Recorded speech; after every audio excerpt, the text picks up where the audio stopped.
नमस्कार, मैं अमन और आप देख रहे हैं न्यूज़ 4 नेशन। नवादा पहुंचे राकेश सिन्हा राज्यसभा सदस्य है और यहां पर कार्यकर्ताओं को 3 दिवसीय जो केंद्रीय प्रशिक्षण चल रहा है इसके बारे में इन्होंने यहां पर विस्तार से बताया। लेकिन सवाल है सर कि यूपी चुनाव कैसा रंग लाएगी यूपी में? देखिए, हम संस्कृति को और समानता को लेकर, विकास को लेकर चल रहे हैं। वे जिन्ना को लेकर चल रहे हैं। वे जाति को प्रश्रय देकर चुनाव जीतना चाहते हैं।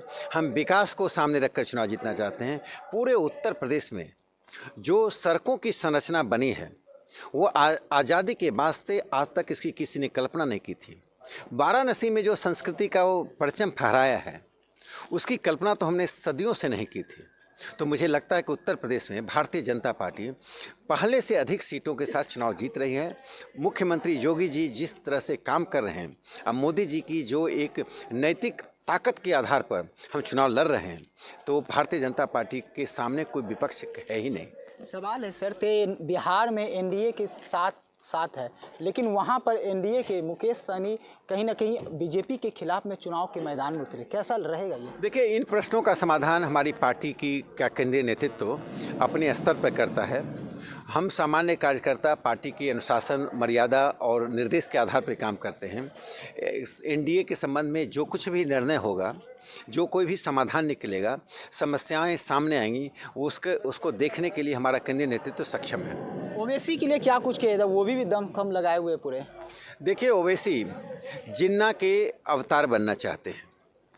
वो उस पार्टी के प्रवक्ता हैं जो पार्टी रजाकारों की पार्टी थी।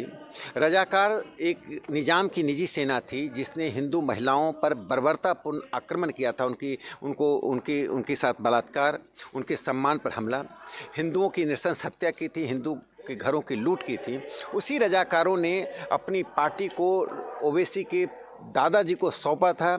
ओवैसी उसी का नेतृत्व कर रहे हैं। इससे ओवैसी की दाल उत्तर प्रदेश में नहीं गलने वाली है।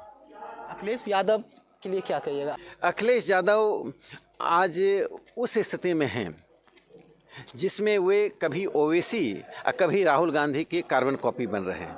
कभी वे जिन्ना का महिमा मंडन कर रहे हैं और वंशवादी राजनीति के तो प्रवक्ता हैं ही।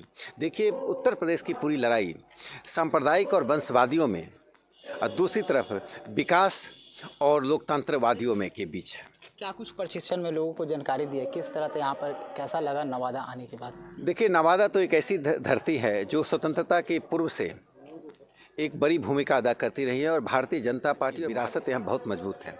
1962 में भारतीय जनसंघ की जब विधानसभा में 2 सीटें आई थी तो एक सदस्य नवादा से जीतकर केसरी जी गए थे। इसलिए नवादा हमारा एक ऐतिहासिक स्थान पार्टी की दृष्टि से, विचारधारा की दृष्टि से नवादा हमारा परंपरागत स्थान है और नवादा का भारतीय जनता पार्टी का कार्यकर्ता सशक्त है। इस स्थान को, अपनी विरासत को बना कर रखने के लिए और पीढ़ियों तक इस विरासत को स्वर्णिम अक्षरों से लिखने के लिए। धन्यवाद सर। आप देख रहे थे यहाँ पर प्रशिक्षण के बाद उन्होंने न्यूज़ 4 नेशन से बातचीत की, जहाँ पर यूपी चुनाव के लेकर उन्होंने साफ तौर पे कह दिए थे वहाँ पर जो चुनाव है वहाँ पर जिन्ना के लोग हैं जिन्हें ओवैसी पे भी जोरदार हमला किए हैं, तो उनके साथ ही साथ जो वहाँ अखिलेश यादव है उन पर भी उन्होंने जोरदार हमला किया। तो कहीं ना कहीं ये क्लियर है कि नवादा पहुँचे राज्यसभा सदस्य और इसके बाद इन्होंने जो कुछ कहा है वो आपने इनकी बातों को भी सुने हैं।